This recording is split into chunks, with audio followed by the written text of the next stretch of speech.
गरीब इंसान अगर जाना चाहे तो वहाँ की व्यवस्था ही इतनी ज़्यादा खराब है कि वो अपनी जान और ज़्यादा बदतर करने वहाँ जाता नहीं है और इवेंचुअली फिर डेथ हो ही जाती है या फिर उनकी जो स्थिति है वो और ज़्यादा गंभीर हो जाती है। तो कहीं न कहीं मुझे ऐसा लगता है कि पिछली सरकारों ने जितना ज़्यादा दावा किया था, अगर हम एग्ज़ाम्पल तेजस्वी जी का ही ले लें, तो उन्होंने भी कहा था कि हम शिक्षा को बहुत आगे बढ़ाएँगे, हम रोज़गार देंगे, हम स्वास्थ्य की तरफ काम करेंगे, हम इंफ्रास्ट्रक्चर की तरफ काम करेंगे, लेकिन धरातल पर हमें ऐसा कुछ भी देखने को अभी तक नहीं मिला है। आज भी लोग उतना ज़्यादा ही बीमार हो रहा है और एक चीज़ में अनिकेत जी आपकी मुझे बहुत अच्छी लगी, ये कहा कि हम ऐसा कोई कुछ बंदोबस्त क्यों नहीं करते हैं कि लोगों को हॉस्पिटल जाने की ज़रूरत कम से कम पड़े। तो मुझे ऐसा लगता है कि उसमें साफ-सफाई जो है एक बहुत बड़ा फैक्टर है। जैसे मैंने इस मीटिंग की स्टार्टिंग में ही कहा था कि आज भी अगर आप बाहर निकल कर चले जाएँ तो नाले ऐसे ही खुले रहते हैं। मतलब प्रशासन वेट करती है कि कोई इसमें गिरे तो फिर हम कुछ करें और फिर उसमें भी बस ऊपर से ढक दो ताकि वो वापस से बारिश आए, टूटे, फिर हम वापस से बनाएँगे। तो I think it's a ongoing process और क्योंकि जो ठेकेदार होते हैं उन वो भी ऐसे ही घोटालों से मिले हुए होते हैं, तो उनको भी वही सेम काम करना होता है ताकि उनकी भी जेब में पैसे आ सकें।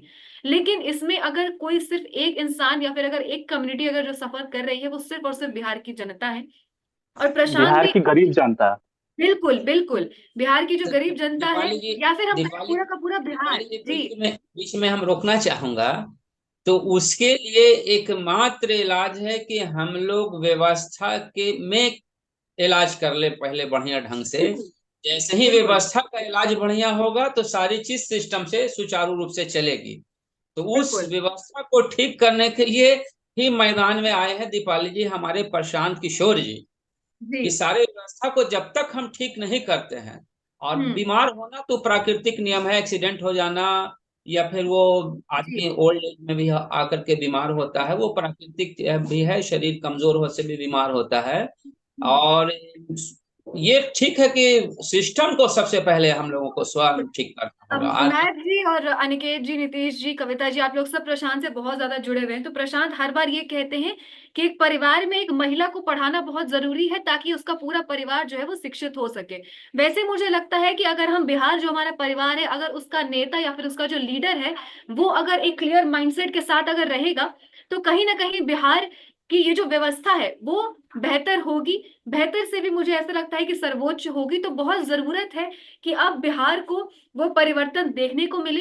एक जो नया विकल्प बिहार की जनता चाह रही थी, हर एक सेक्टर में, हर एक फील्ड में, वो कहीं न कहीं हमें नज़र आ रहा है जनसुराज में। और मुझे ऐसा लगता है कि प्रशांत इकलौते ऐसे नेता हैं, जिन्होंने कभी भी ये नहीं कहा है कि आप उसे वोट देकर नहीं देकर आप मुझे वोट दीजिए। प्रशांत हर बार ये बिल्कुल। कहते हैं कि जो आपको सही लगता है, जो आपके बिहार के लिए, जो आपके मुद्दों के लिए काम कर रहा है, आप उसे वोट दीजिए।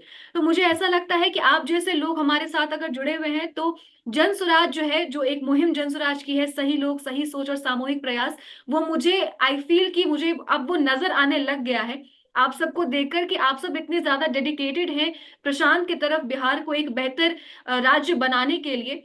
और मुझे ऐसा लगता है कि आज का जो हमारा कॉन्वर्सेशन रहा है हेल्थ केयर और इंफ्रास्ट्रक्चर पर, वो बहुत ही ज़्यादा प्रोडक्टिव रहा है।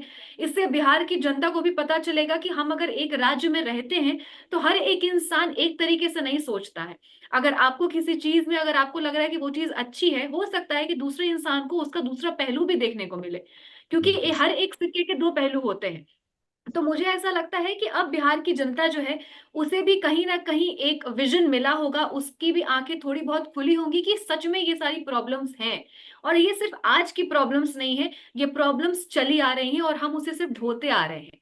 ये बस वैसा ही हो गया है कि अगर आपको थायरॉइड अगर हो गया है, तो आप उसके लिए कुछ कर नहीं रहे, सिर्फ़ दवाई खाए जा रहे हैं, दवाई खाए जा रहे हैं, ना आप वो एक एक्सरसाइज़ मूवी कर में रहे हैं, ना डायलॉग है ना, जी। एक मूवी में वो डायलॉग है ना जिसमें वो विलेन कहता है कि जनता की खून इतनी चूसो कि वो सांस ले और जिंदा रहे तो उसको लगे कि यही विकास है। तो बिहार में लगभग वही हो रहा है।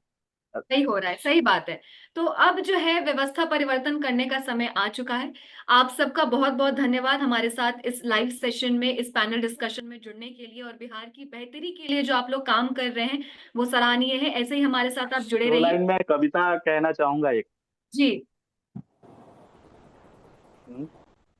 मांगने से रोशनी मिलेगी ना कभी, रोशनी के वास्ते मसाल लाइए।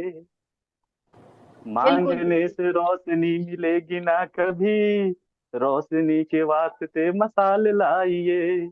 जिंदा दिली जिंदगी से चाहते अगर, जिंदा दिली जिंदगी से चाहते अगर, धीरे धीरे रक्त में उबाल लाइए।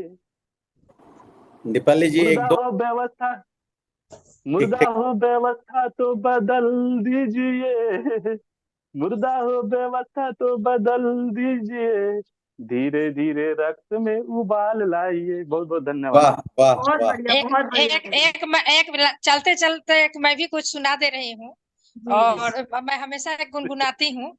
जी। प्रशांत हूँ गरीबन के जी परानवा, ये बहिनी जानता जहानवा।